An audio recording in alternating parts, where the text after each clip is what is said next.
I'm struggling with this one piece of wood right here.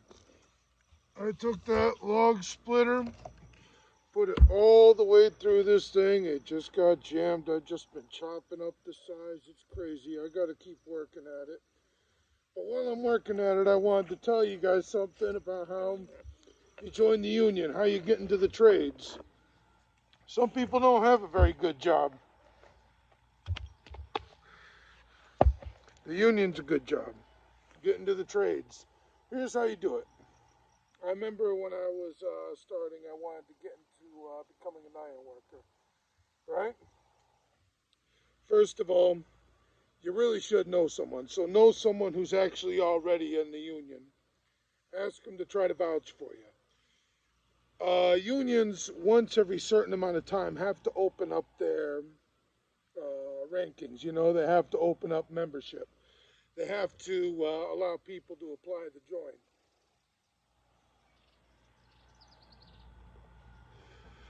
You talk to the union, you find out the local union number, and then you join. Or you go and talk to them and find out when they're taking applications. So what they're going to do is probably once every year, once every couple years, they they allow a bunch of people to come and take a test. It's not a super difficult test. You know how to do long division and with decimal points and stuff like that. Nothing obscenely crazy. How well you speak Spanish, nothing crazy. But they're going to give you a score. And that score, they're going to start picking the cream of the crop. So if you got like a 80, you didn't study too much, you're like, I already know this stuff. You'll probably get 80 because, of course, you didn't take the test seriously. Rushed through it. Got a couple questions wrong. It happens to the best of us. Well, someone came in, they may not be as smart as you, but they took the test seriously and they got a 100%. They're going to get called before you. It's not easy to get 100% on a test. You talk to the union, you find someone who's already a member, ask them to vouch for you, you put down their name as a reference, they might call them and ask about it. Then you take the test, make sure you get a good score. Then at one point, if you have all three of those things going for you, you're going to get a number. And then when they start hiring, they're going to go by number. You might get number 50. You might get number 3. If you're number 3, you're the third person they're going to call when companies call and ask for apprentices. If you're number 50, then you're the 50th person. If you're hitting triple digits like 100, good luck. They'll be the 100th person they call, and they may not get to that. Because in a couple of years, everyone who didn't get called, start the process again. It really helps to know someone. Because here's the thing, too. Your buddy who's already a member of the union, he already works for a company. He's going to be able to talk to his boss and say, call the union, request you specifically. So you may be number 50, but you get to jump the front of the line if you know someone and a phone call was made.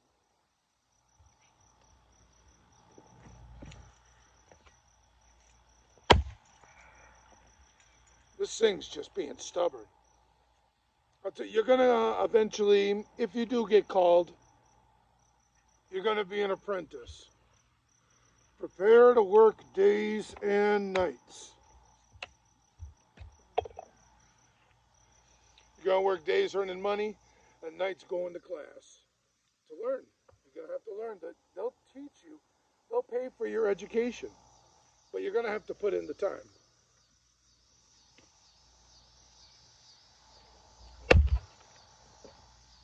Also realize, in the world of the trades, you get a new apprentice, you're going to have some practical jokes played on you. You're going to get hazed a bit. I mean, it's nothing going to be like super messed up, like taking broomsticks up the butt or something like that. It's not going to be anything crazy. just gonna play some practical jokes on you. You'll be like, we want you to take this bucket of bolts and bring it up to the third floor. Then you bring it up to the third floor, and the person's gonna be like, what the heck? I told you to bring it to the fifth floor. And they're gonna have you running around with this bucket of bolts, going absolutely crazy, wondering what's wrong with you. By the way, that's what the real definition of gaslighting is. When people ask me, what's gaslighting? It's designed to mislead you so that you think you're crazy, but you're right the whole time. And that's what these ironworker foremans and what these tradesmen foremans are going to do to you. They're going to gaslight you. They're going to send you all over. You're going to be burning calories. And the whole time they're going to be laughing. You're going to think you're going insane. And you're going to feel all stressed out. Don't feel stressed out. They're playing with you. Now, I warn you about that specifically because there are some people that want to join the union, and it's a good job. They become iron workers or electricians or whatever. But like they come from places like specifically the inner city where they don't tell jokes like that. They don't prank each other like that. And then they get all take these things all personal, and it becomes ugly. When you're an apprentice, you don't want to do that, man. You just want to roll with the punches, take the jokes, laugh it off.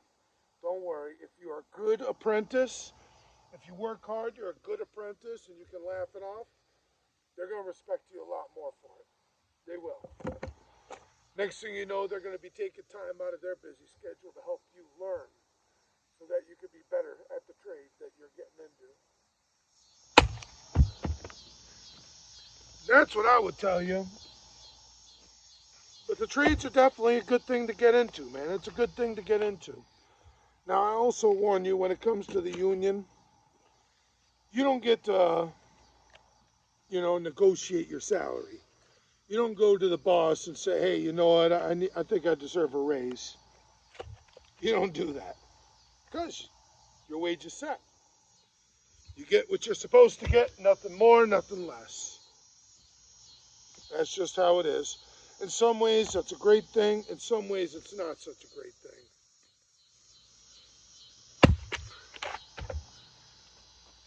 And that's just what it is with that. In these days of inflation, it doesn't help so well because what happens is the union does a contract. They get these contractors to sign a contract with them. And it's going to last 2 or 3 years, maybe 4. So what happens is that with my particular local, they negotiated the contract, and then inflation started hitting. And it's July of 2024. Realize that this inflation hasn't been around very long, man. It came fast and hard. Blame who you want, but it came fast and hard. And we already had our contract negotiated.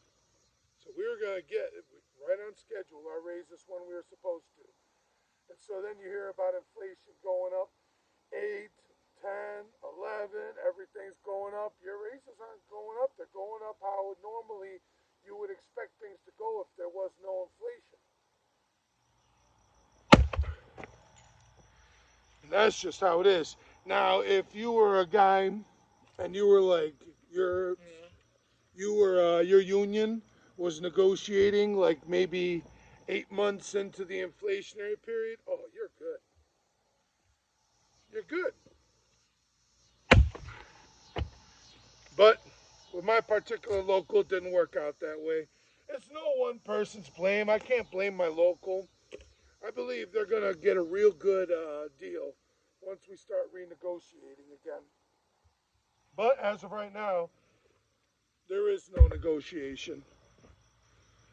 Now, you might try to join, like, say, the operators, or you might try to be one of the iron workers, Or you might try to get into something else. If you want operators, there's some machinery that's absolutely huge. Not everyone can operate. The union will teach you how to operate it. If you want that knowledge, you'll make yourself more marketable that way. You'll be in higher demand. And you'll be getting bigger pays, more pay. If you're a welder, you might get a diving degree. Become an underwater welder, which is the legendary job everyone heard about. Now keep in mind with underwater welders, they aren't underwater welding every day. They're not. Some people do. Maybe if you're in Hawaii, or maybe live off California or something like that. Maybe you live off the Gulf of Mexico and they're building one of those oil things out at the Gulf of Mexico. Then you might be underwater welding every day. I've seen underwater welders. They weld on a project for like about a good 6 months until the underwater welding's done. Then they go back to their regularly scheduled program of welding moment connections and stuffing high strength bolts and bolt holes and tightening them, blah, blah, blah. That's what iron workers do. There we go.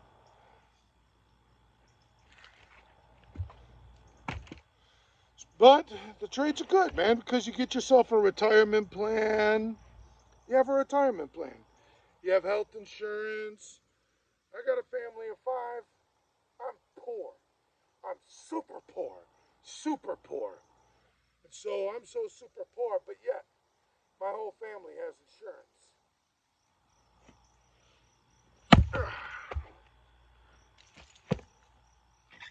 That's huge. That's huge. Especially if you got kids, man. Because it's rare, really, it's rare to have a kid that's just 100% healthy all the time. Every kid has some kind of problems. You give them their treatments, get them on track so that they can grow up to be healthy people.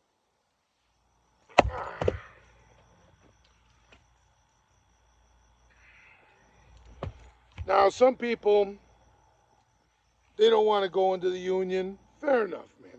Fair enough. But I learned a lot with working in the trades. A lot about how to proper manage tool, proper PPE. And if you're going to go down the route of me, where you're sitting there working on houses and fixing things up and trying to build your own paradise with your 2 own hands, these are skills that are going to be invaluable to you. Oh, heck. I missed what I was aiming for.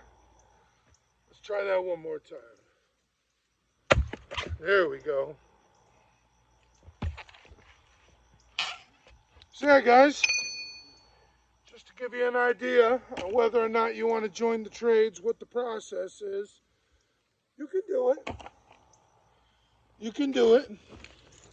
You get a retirement plan. Get a retirement plan, some insurance. You're always going to be at least making a living, man. If you want to be a millionaire working in the trades, well, then you're going to have to supplement your income or just be wise with your money. There's some people that do that, man, where they're not millionaires, but they just put extra away into their retirement savings. So then when it comes time to retire, they retire early and they retire with a very good pension.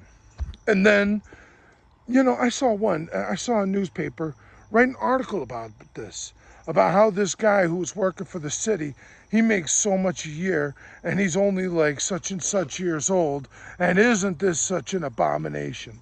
Isn't this just crazy? The city's paying people too much. The thing that they glazed over is that this guy put hundreds of dollars extra into his retirement. Every paycheck he asked for over $100 to be set aside, especially for his retirement plan. Well, yeah, guess what? It's time to retire. He retires early and he's doing good. They didn't talk about that part. Don't trust these newspapers, man. Or you know what? Read the article. They'll include a little nugget of truth that's really like a game changer. you know, and try to villainize this person when really, if you step away from all the emotion and trying to villainize this person, you'll realize, hey, he did what he was supposed to. He did the right thing. Why are you guys making it look like he's so horrible? He did what he was supposed to do. This is what you're supposed to do. You know, if you're going to work in the trades, if you're going to be a blue collar guy, you're supposed to know about your retirement. And if you really care a lot about your retirement early, you know, you put extra into your retirement, or you not only invest with the union or however your retirement is, but you also set up another one, your Roth IRA. You know, add money into that. Prepare for the future. Me, I didn't prepare for the future so good. I didn't. I didn't. And I mean, I thought I was preparing for the future until life kicked me in the nuts.